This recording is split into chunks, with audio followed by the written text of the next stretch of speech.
Thank you very much, and welcome to America's most popular Friday night religious program. By the way, it's amenities, not condiments.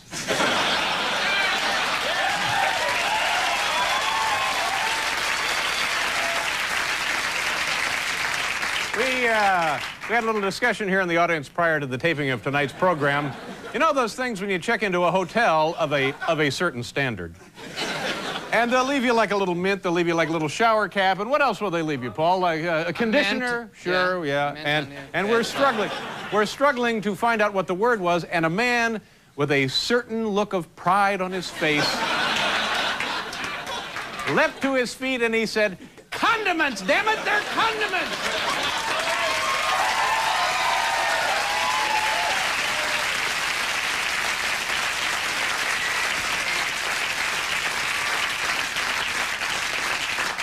I believe he's a Yale man.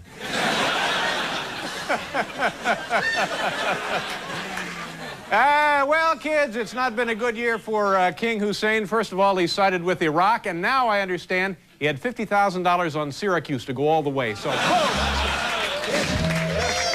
goodbye. Yeah, sure. How do you do, ma'am? Nice to see you.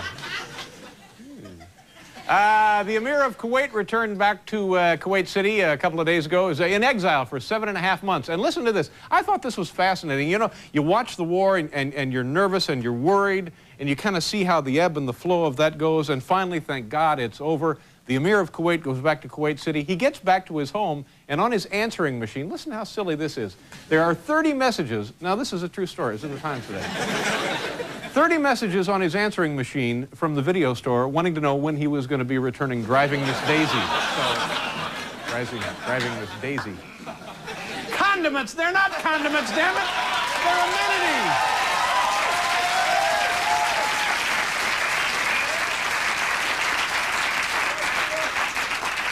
Yeah, but what the hell is that?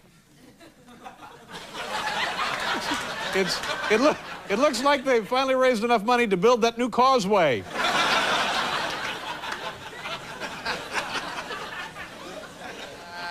Inside Sports Magazine had a fascinating feature this month. They tell you how much money people make who are in sports and entertainment and so forth, and they break it down interestingly. Like Michael Jordan, Chicago Bulls, makes $926 a point. And Wayne Gretzky of the Los Angeles Kings makes like $43,000 per goal. I get $1.75 every time a home viewer says, "This sucks." You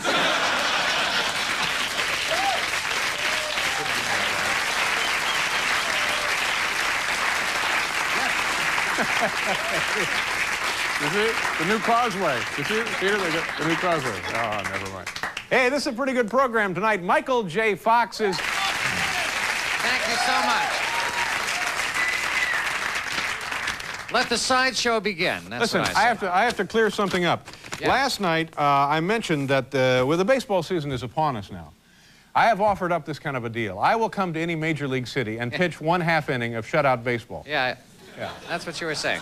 So that was the deal. So now today we get a lot of calls from a lot of major league teams thinking that I'm going to come and do it before the game, or that I'm going to do it after the game, or that I would do it like between the double headers or stuff like that. No. In a regular 9-inning league contest. Yeah. Thank you. Now, you can use this as, if you have an open promotional date, you can use this. Like if you were going to bring the chicken in, you can use this instead of bringing the chicken in. Yeah. You can use me as a starter, I'll come in and I'll start. Good. You can use me in middle relief, I'll come in and do that. You can as a stopper, I'll come in and be the stopper. I guarantee you 1/2 inning, 3 outs of shutout baseball. And to sweeten the deal, if I don't do that, the tickets are on me. Yeah, there's a deal. Yeah, that's a You will not let a single hit in for one inning. No, I may give up some hits. I'm saying shutout. I may bean a couple of guys. There may be some wild pitches, but I will 1 inning, 1/2 inning of shutout baseball.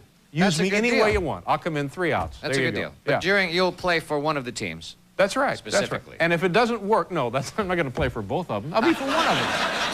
No, I think that's a great deal. We get, it's not like that Eddie Feigner, the king in his court, that softball where he puts a blindfold. It's not that. It's not trick stuff. No, no. I'm out there. You'll actually go in. Yeah, and here's how I'm going to do it. Keep everything down.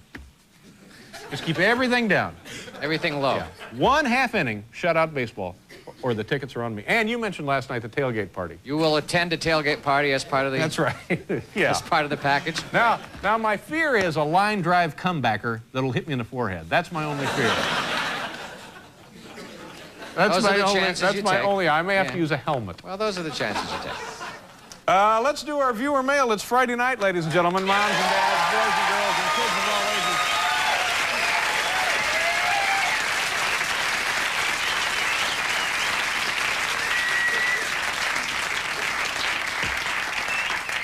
'77, '78, I pitched 2 full seasons for the Dodgers AAA farm team, the Albuquerque Dukes. I didn't know that. That's the truth. You can look that up. You can look that up. Man. Here we go. Letter number 1. Dear Dave, by the way, these are actual letters. Here you go. And we'll answer them for you right now. Dear Dave, I am an aspiring young physics student at the University of Minnesota, and I am currently plagued by a problem that nobody seems to be able to answer. So, naturally, I thought I would turn to you and to your expertise to aid me in my quest for an answer to this question. If you were in a car traveling at the speed of light and turn on the headlights, what will happen? Bafflingly, Craig Hansen, Hopkins, Minnesota. Yeah, thank you very much. In my case, Craig, a Connecticut state trooper pulls me over and gives me a ticket. That's what I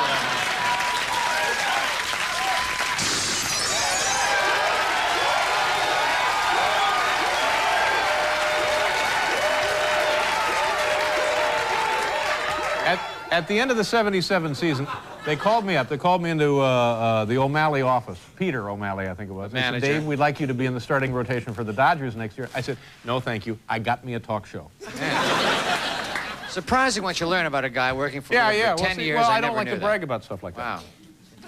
Letter number 2. Dear Dave, why are all the NBC pages wearing your old clothing, i.e. the navy jacket and the tan pants? Just curious. Alan T. Lau, Toronto, Ontario, Canada. The reasons are pretty simple for that, Alan. As you can see, they look good, and they're in fine condition. And so we just pass along the...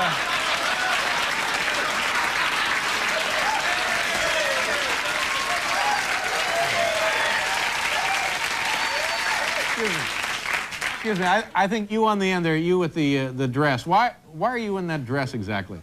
Well, they ran out of your old clothes, so they gave me jean shallots.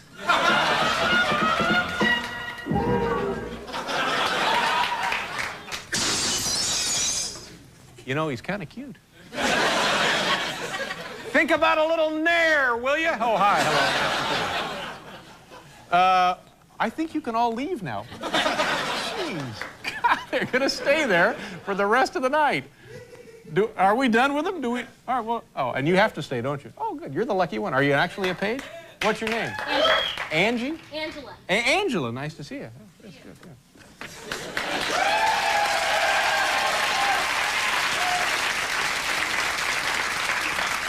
yeah. Is this the time of the year you kids sell those cookies? Yes.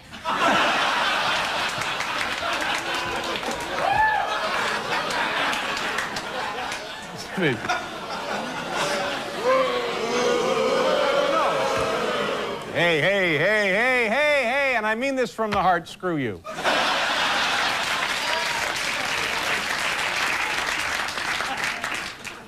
Letter number 3. Dear Dave, we have recently moved to San Francisco and have not made any friends yet, so we're wondering when you and Paul are coming over to visit.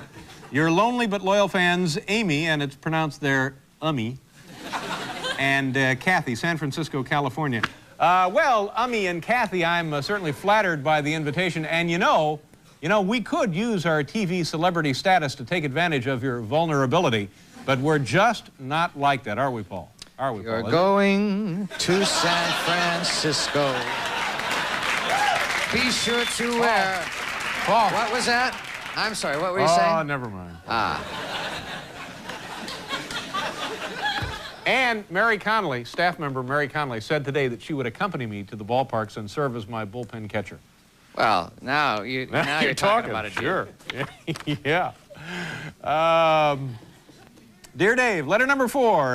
Why do you make it so difficult for your guests to come out from behind the set and sit down? They come out, walk behind the chairs, then they have to direct them around to the front with no room between the chairs and where the platform, so on and so forth, just to sit down. Couldn't the set be designed to make it easier to seat a guest? What do you think? Lon Erickson, Redmond, Washington. You know, actually, Lon, it used to be much more difficult. Hal, roll some videotape one of those early shows and show them the problem we had with the guests getting to the chairs.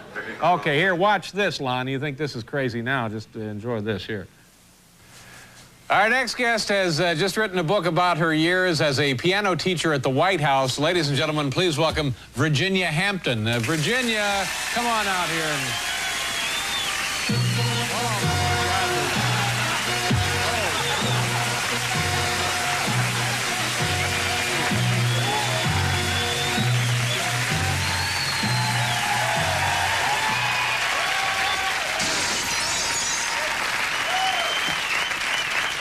We had a great event. That was back in '85. Really? Wow. I was just a kid then. Same hairstyle, though. Yeah, on the...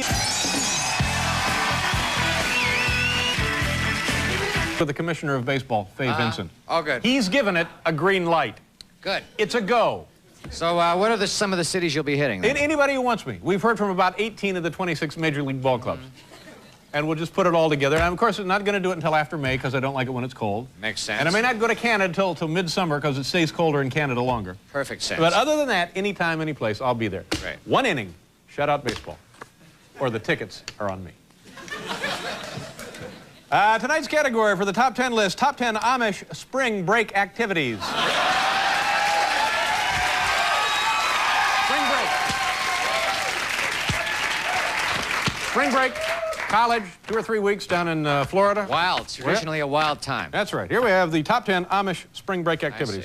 Number 10, drink molasses till you heave. Number 9, wet bonnet contest. Number 8, stuff as many guys as you can into a buggy. Number 7, buttermilk kegger. Number 6, blow past the Dairy Queen on a really bitchin' Clydesdale. Number 5. Number 5, get tattoo, born to raise barns. Number 4, cruise streets of Fort Lauderdale shouting insults at people with zippers. Number 3, sleep in till 6 a.m. Number 2, drive over to Mennonite country and kick ass. Number 1, the number 1 Amish spring break activities, churn butter naked. There you go.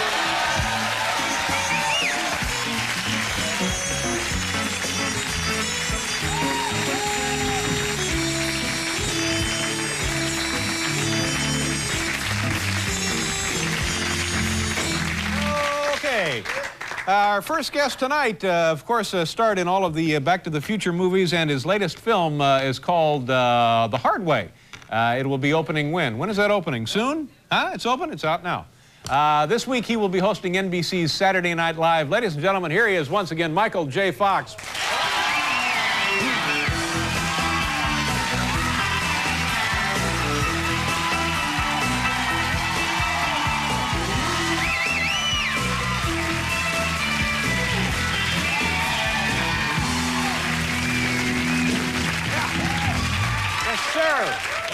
Thank you very much for being back on the program. These chairs are higher now. Are they really? Yeah, I wore boots and everything. Yeah. So, Well, maybe you're growing a little. You know, you were here last night, and I certainly appreciate you dropping in. That was no problem. Very nice of you. No And you also, I saw you talking to your buddies Siskel and Ebert. Siskel and Ebert. Well, Yeah. that's why I came by, because I heard Siskel and Ebert. I mean, I knew I was going to see you today. Yeah. But I heard Siskel and Ebert were there, and it's always fun, you know, because Ebert, you know, likes everything and everybody, you know, he's likes the movies and likes me in them. And Siskel sometimes likes me in the movies, but always hates the movies. I could do the Gene Siskel story. Is there talk of that? Are they going to be making that? Well, he keeps pushing it on me. You know, just take it, read it. Take it to Universal. No pressure. You know, I could be a rave the next thing, but don't. Is it a little awkward to have a friendly relationship with these guys? Because movie to movie, they could be your friends or not? I don't really have a friendly relationship. You can never have a friendly relationship with critics because they got to be able to slam you. Yeah. But it is kind of fun to just kind of go, hi, thanks, no thanks. You know? It's kind of fun because it's good for them to know that there are people doing That's this, right. that we're not like a bunch of, Yeah. you know, I think sometimes they people lose sight of hatching. that. Yeah. Well, yeah, they kind of think that we're all these guys, you know, going, I know a way to really rip off the public and Yeah. take their money and give them nothing, Yeah. you know? I mean, we're all doing the best we can. But Roger and Gene, Siskel and Ebert, those guys are kind of unique. They're you know, they're fun. They're pretty You get a unique. kick I out think of those unique guys. is pretty much Yeah. the word. And did they like the new film, The Hard Way? They liked it. Well, Roger, of course, loved it. Mm-hmm. Thumb up and thumb up, and he really liked it a lot. And Gene, you know, liked me. I had reservations about the film. But they I go both with gave Roger it thumbs now. up?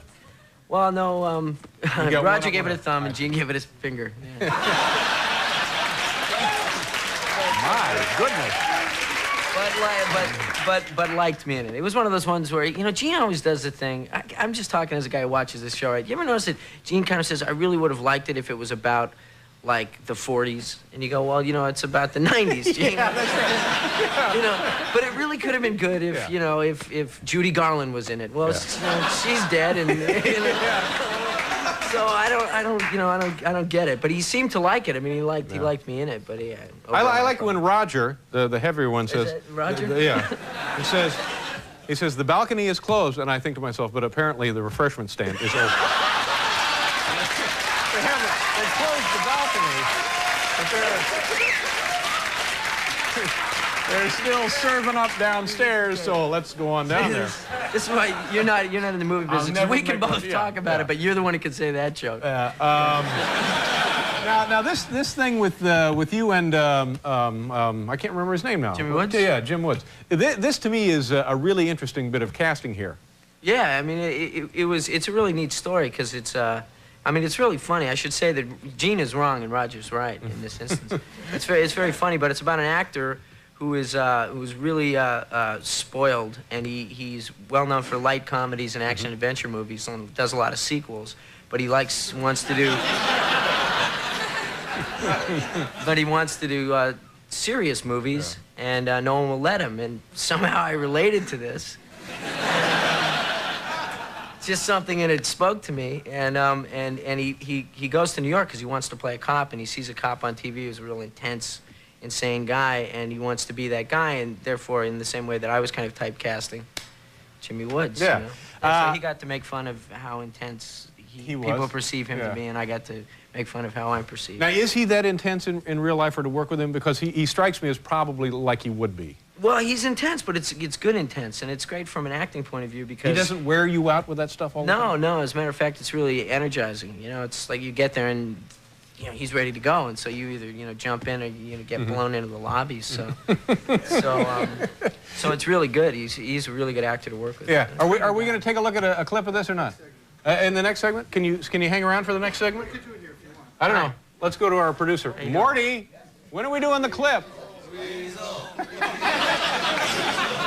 Hell, we've heard from the crowd, and apparently we'll be taking a look at that clip now. Do you know what we're going to see here, Michael? This is the beginning of the movie with my agent, Penny Marshall plays my agent, and I'm explaining to her that You're the spoiled actor. I'm not happy in my career. And Okay. Penny's All right, here we go. It's The Hard Way. Michael J. Fox, Penny Marshall, James Woods.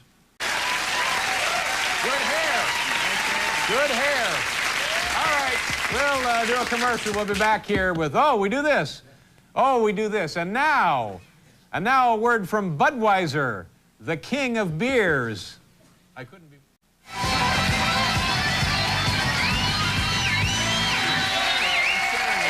Yeah, we heard, I forget who was telling us about it once before. Hi, we're back, we're back with Michael J. Fox, Blue Rodeo. It's like an all-Canadian show tonight, isn't it? Yes, it is. Paul, And of course, Italian. Michael J. Fox. Oh, yeah, and the Italian cook. Yeah. Where the hell were we? Oh, now, we saw you there, and you had the goofy hair, and you were playing the big spoiled actor and all of that stuff. Do you know people like that, or is that a popular misconception Americans have about actors, that they're spoiled and catered to and throw little fits and such? No. There are actors like that? Pretty much. Oh, cool. No. It's the whole thing. I based the character kind of on my reaction to journalists that would ask me questions about how I approach my work or what it's like to be an actor. And they're so serious about it. Of course, they have to be, because I can't admit to them that I don't take myself seriously, because then that says, then they're really silly because their whole living is like trying to take me seriously. It would be an insult to them. Sure. Yeah, because they get really edgy about that. You go, like, what I do is goofy, and they go, well, what does it mean about us? You know?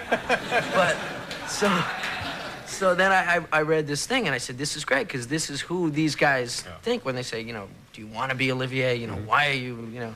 It's like, because, hey, you know, they gave me a plane ticket and told me they'd fly me there, and I said I'd do it. And it's fun to pretend occasionally. Fun, I pretend, it's my job. So, but there are some actors that are a little crazy. I mean, there are things you can, like, and people will believe anything. Like, I was in my dressing room down at Saturday Night Live, and Chris Farley, do you know Chris Farley? He's what, the new big guy. The new big guy. He's a very, very funny guy. But he was in my dressing room, he was talking, and they had, for some reason in my dressing room, a big pile of paper clips. They must have been like 4,000 or 5,000 paper clips. Loose in boxes or in just? Boxes, loose, scattered, just a whole paper clip thing. You're in the office supplies room, I think. So he said, why do you have all these paper clips? And so I just said, well, you know, it's a rider to my contract that I have all these paper clips, because then if there aren't paper clips there, I know to look into the contract for other breaches. And he said, really? And I said, no, come on. It's ridiculous. It's a checks and balances system. Yeah, if you don't have the paper clips, you know, who knows? Maybe you're not getting that back end money you were looking for. But I did hear about an actor one time, I won't mention his name because he was sick and is better now, I guess, but who one time left a movie because there was like 2 in the morning because there was Courvoisier and not Remy Martin in his trailer. Yeah, boom, he's gone. Yeah, he said forget about it. So now I know what you mean when you say sick. Yeah. That kind of sick. That kind of sick. Yeah. You know, we were... Remy Martin is much better. I don't know. We had, I can't remember, why can't I keep forgetting the guy's name? The was running with the Wolves. Kevin Bacon. Oh, Kevin Bacon, yeah. Kevin told me about this thing in Connecticut. He lives up there in Connecticut, and you go to this game preserve, and they have a couple of wolves there. Wolves. Yeah. At the Audubon Center, they have 2 wolves, and you can run with the wolves, and essentially all that is they harness you. I mean, they don't give you a leash; they strap you onto the wolf. Right. And then now these are young, ready-to-go wolves. These are wolves. Yeah. These are serious wolves. Feral animals. Yes. Yes. Now, when they go running, Maximus. How long do they go? Well, it all depends. Like, we go out for about an hour and a half, which they tend to like That's me. That's non-stop running? Well, they stop every once in a while, which is why they have to get out, you know, so they can do things when they stop that they don't like them to do inside their things. But, and that's kind of fun, too, because you're standing there hooked to this wolf kind of going, yeah, that's all right. You don't want the wolf to catch your eye and go, what? Yeah, go ahead. They're terribly shy, terribly modest shy, animals, yes. But it's great. The idea when you stop and think about it, you don't really realize it until you're halfway out, is that the reason that you're attached to the wolf is in case the wolf kills you, you can only drag your corpse so far before they can catch up with you. That's the whole idea. So you're more of an anchor if there's a problem. They can find you. You're going to get caught between 2 trees at some point. Yeah. Before they get down to the interstate, they'll find the wolves. They'll get the wolf, it must be very, very exhilarating thing to do. It's a great feeling. And are you ever really worried about being tethered to these wild animals? No, you're not worried about them because they're semi-domesticated and they're also... they're much more interested in scratching around and chewing on, you know, deer bones and stuff they find in the woods. And yeah, it's really well. Yeah. I was out there one time. You're not exactly going to the mall then, are you? No, you're out in the woods. And at one point I was out with one of the, you know, you go out with one of their animal people from the center, and the wolf had stopped to eat a deer skull or something that they found. and so I'm talking to her, and she's telling me something about something, and then I was just kind of looking, and she goes, yeah, so anyway, don't touch the bone. And I was like, yeah, like I'm going to take the bone out of the wolves. Play with that deer skull. Yeah. Did they have a similar kind of deal you could work up with raccoons? Probably. Yeah, but you go through garbage cans. I could do, you go out at night with some raccoons looking in the trash. Let's see. You just do that on your own. The movie is out now, right? It's all over the United States? It's all over the United States. It's doing really well. It's called The Hard Way, and it's really funny. It's the only funny movie out there. Good to see you. Have a nice time at Saturday Night Live. Thanks for coming back. Michael J. Fox is we'll be right back.